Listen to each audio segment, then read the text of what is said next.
بسم الله الرحمن الرحيم، ونبدأ بالصلاة على رسولنا الكريم محمد صلى الله عليه وسلم. فصلوا على خير البشر، اللهم صل وسلم وبارك على محمد وعلى آل محمد، رسولنا النبي الأمي المبعوث رحمة للعالمين، خاتم الأنبياء والمرسلين، نور هذه الأمة وضياؤها وشفيعنا يوم الحساب. السلام عليكم ورحمة الله وبركاته. أعزائي المتابعين المشاهدين الغاليين على قلبي في كل مكان، مرحبا بكم في فيديو جديد وأخبار جديدة عن الكورة المصرية. تابعونا وما تنسوش تعملوا اشتراك ولايك للفيديو علشان الاشتراك مهم جدا بالنسبة لنا. تعالوا نشوف الأخبار اللي معانا النهاردة بتقول ايه. أول خبر معانا عن عمرو السولية اللي بينشر صورة لبنته في غرفة العمليات وزوجته بتعلق على الصورة وبتقول أصعب يوم في حياتي. نشر الكابتن عمرو السولية لاعب النادي الأهلي صورة لبنته وهي في غرفة العمليات عبر حسابه الشخصي بموقع انستجرام، وعلق عليها وقال ألف سلام عليك يا روح قلبي. ونشرت هدير ممدود زوجة عمرو السولية نفس الصورة لبنتها وبتقول من أصعب الأيام اللي مرت عليا في حياتي، الحمد لله ربنا يحفظ أولادنا جميعا وما نشوفش فيهم حاجة وحشة، آمين يا رب. اللهم احفظ أولادنا جميعا يا رب، اللهم احفظ أولادنا جميعا يا رب وما توريناش فيهم حاجة وحشة. الخبر الثاني اللي معانا كابتن عادل القيعي بيقول صفقات قوية في الطريق إلى الأهلي وهناك معايير مختلفة لضم لاعبين جدد. الكابتن عادل القيعي رئيس شركة الكرة بالنادي الأهلي بيقول إن هناك تدعيمات قوية للفريق الأول لكرة القدم في فترة الانتقالات الشتوية. وقال القيعي كمان في تصريحات عبر قناة الأهلي مؤكد أن هناك تدعيم ولكن لن يتم الإعلان عنها حاليا، وهناك من يسرب أسماء للاعبين مستحيل تتواجد حاليا في الدوري المصري من أجل الهجوم على الإدارة وإعلان فشل المفاوضات معه. وقال القيعي كمان على اتهام الإدارة بالبخل في الصرف على قطاع الكورة. الإدارة بتصرف على النشاط الرياضي في جميع الألعاب وتتعاقد مع مدربين أجانب ولاعبين أجانب، فكيف تبخل على فريق الكورة؟ وقال القيعي كمان كينو في بيراميدز كان نجم متألق ولكنه سجل كام هدف وعمل كام اسيست وقيمته السوقية عالية. طيب لو جه الأهلي وقدم نفس المستوى هل كان جمهور الأهلي هيرضى عليه؟ وانضم أسماء كبيرة في يناير قال والتر بواليو مع الجولي كان متألق، وعندما جاء الأهلي لم يقدم المردود الجيد. وهناك مهاجم في الداخلية سجل هدفين رائعين في بيراميدز. وعن غضب الجماهير قال غضب الجمهور حق أصيل ومن حق الجماهير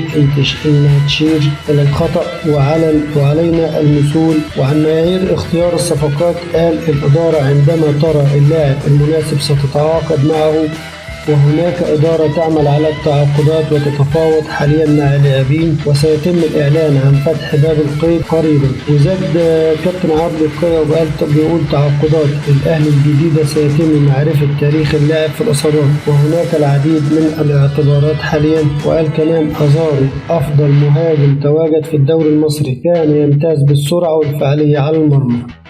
الخبر اللي جاي عن صفقة كريستو النجم الساحلي. النجم الساحلي بيكشف الأهلي حسم صفقة كريستو رسميا.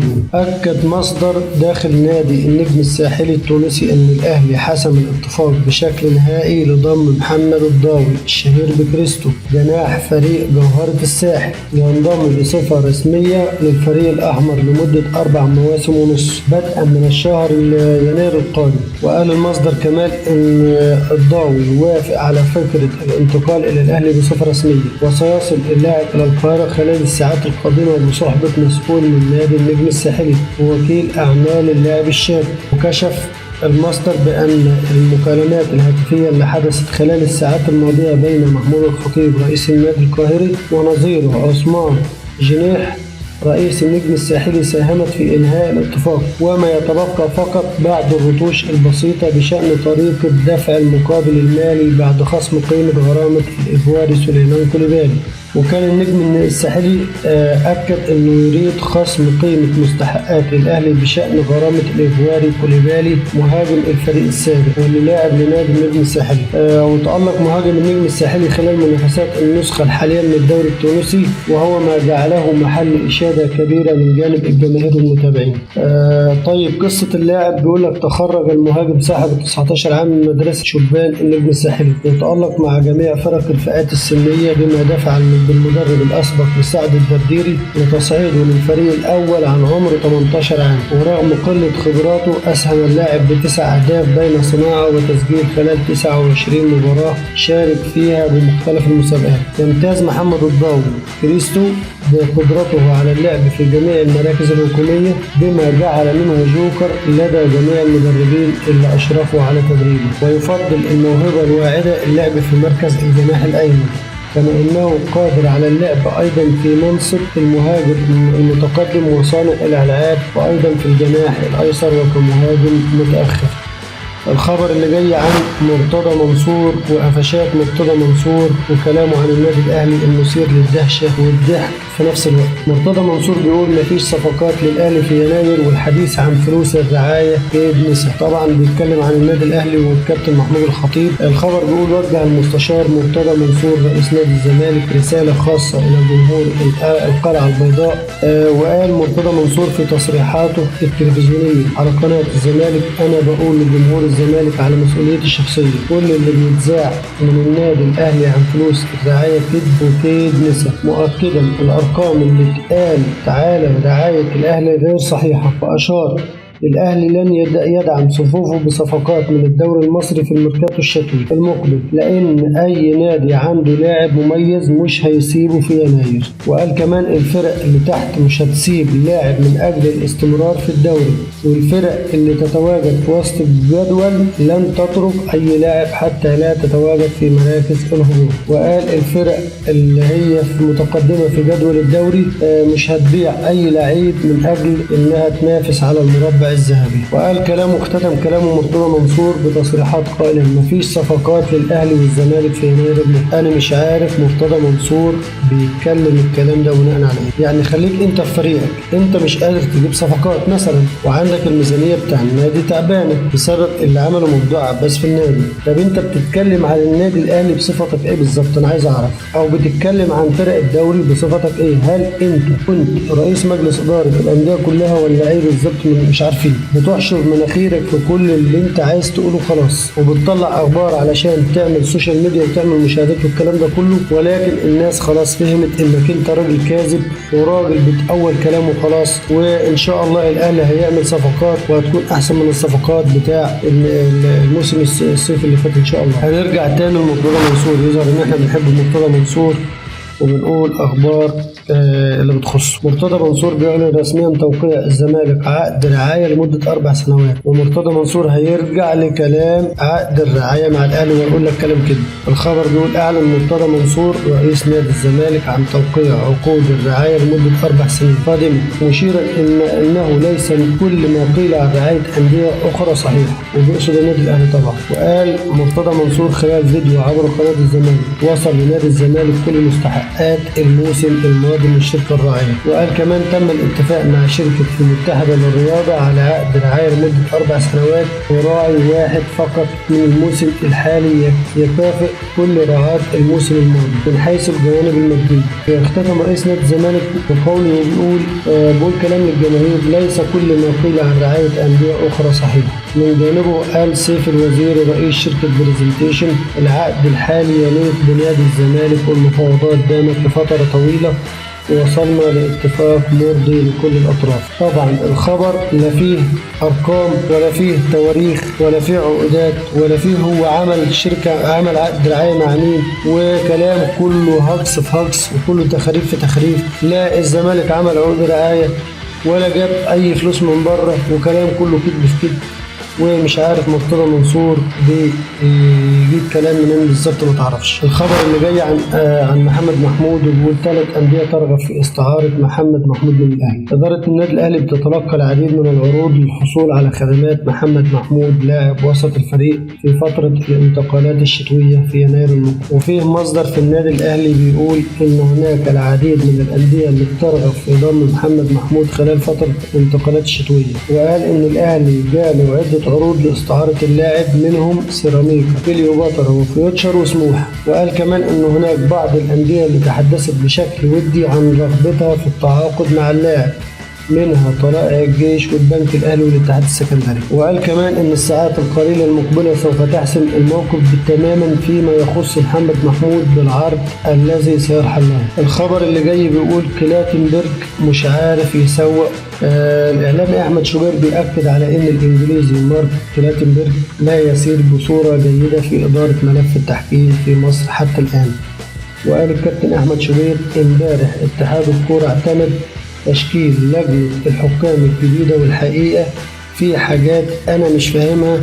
الكلام على لسان الكابتن أحمد شوبير طبعا، لو في حد فاهم يا ريت يفهمها لي، لكن واضح إن كلاتنبرج مش عارف يسوق الدوري الممتاز ومش عارف يسوق لجنة الحكام. وقال شوبير كمان إن كلاتنبرج اشتغل شوية بأحمد أبو العلا وبعدين مشاه ومسكوه شغل إداري بعد ما كان سكرتير اللجنة، وكنا متوقعين ان كابتن توفيق السيد يكون سكرتير اللجنة، لكن مسؤول الاتحاد عينوه، لكنه بيتكلم على توفيق السيد يعني، لكنه بقى مسؤول عن تعيينات الحكام في الدوري الممتاز، وخلى محمد فاروق وتامر دري مسؤولين عن التعيينات في دوري القسم الثاني. وكمان الكابتن هيام بركات مسؤول عن تعيينات الكرة النسائية ومسؤول عن تعيينات حكام الفار، وفيه واحد ثالث اسمه جاكوب كولين، وده أول مرة أعرف إن كلاتنبرج له مساعد. وأضاف شوبير هقول لكم خبر النهاردة قد يشهد استقالة 2 من أعضاء اللجنة وهم محمد فاروق وتامر دري. ليه بقى؟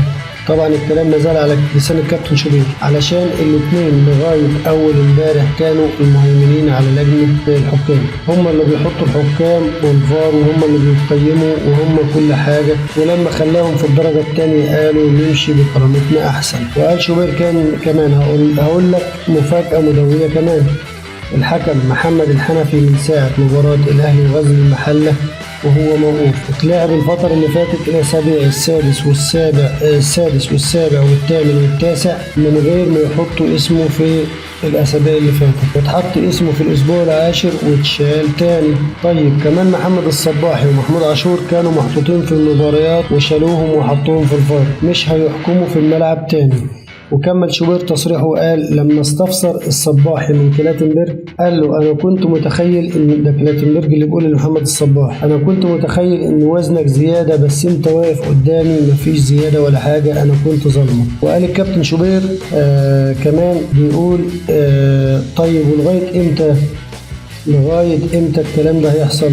لما جه كلاتنبرج فرحنا جدا، ولما الراجل حط ايده وظبط شوية حاجات قلنا يا مسهل يا رب، لكن من وجهة نظري كلاتنبرج عنده مشكلتين. الاولانية سفره لكأس العالم في ظل لعب بطولة الدوري وقت ما كان الدوري بيتلعب، فحصل مشاكل وكان في النهاية عنده أزمة. المشكلة الثانية هي عدم ثقته في معاونيه. الخبر الثاني برضو على لسان الكابتن شوبير بيقول محمد صبحي ندمان على العودة إلى الزمالك. الإعلامي أحمد شوبير حارس مرمى النادي الأهلي ومنتخب مصر السابق بيقول إن محمد صبحي حارس مرمى الزمالك ندمان على العودة إلى صفوف الزمالك. طبعا محمد صبحي انتقل من فاركو للزمالك في بداية الموسم الجاري، وأصبح ملازم لمقاعد البدلاء في ميت عقبة بعد أن كان الحارس الأساسي في فاركو. وقال الكابتن أحمد شوبير في تصريحات إذاعية عبر البرنامج بتاعه اللي هو مع شوبير أرى إن محمد صبحي حارس مرمى نادي الزمالك ندمان بشدة على خطوة العودة إلى صفوف القلعة البيضاء. وقال كمان الكابتن أحمد شوبير محمد صبحي كان يحصل على فرصته الكاملة مع فاركو ويتواجد مع منتخب مصر، ولكن تأثرت حالته الفنية بعد العودة للزمالك في ظل ابتعاده عن المشاركة. وقال كمان إن محمد عواد متألق في حراسة عرين الزمالك ويستحق التواجد بشكل أساسي، ولكن هذا يطرح التساؤل أين محمد صبحي اللي كان متألق ومكسر الدنيا مع فاركو الموسم الماضي. واختتم الكابتن شوبير وقال دائما أقول لكل اللاعبين الأهلي والزمالك ليس هما الجنة، إن كنت لن تشارك في المباريات وتبتعد عن الصورة مثلما حدث مع محمد صبحي. رسميا الفيفا بيخطر اتحاد الكرة بتجديد عقد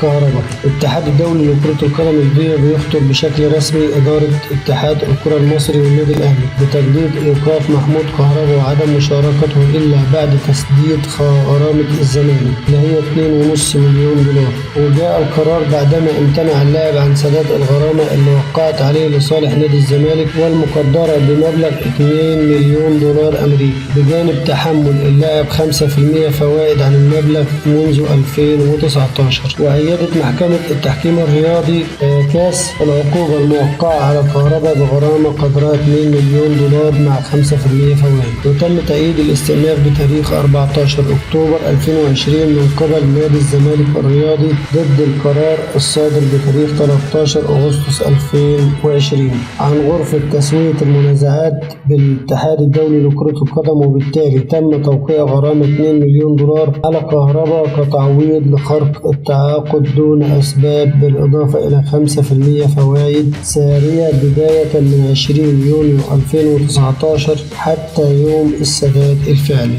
نادي الزمالك بيتحمل 50% من تكاليف التحكيم و50% على كهربا في كل إجراء بيحصل على القضية. ورفع نادي الزمالك قضية على كهربا بسبب فسخ التعاقد من طرف واحد والانتقال لديبورتيفو الألافيش البرتغالي ثم النادي الأهلي. إلى هنا بتنتهي أخبارنا الرياضية. دمتم في رعاية الله وحفظه، والسلام عليكم ورحمة الله وبركاته.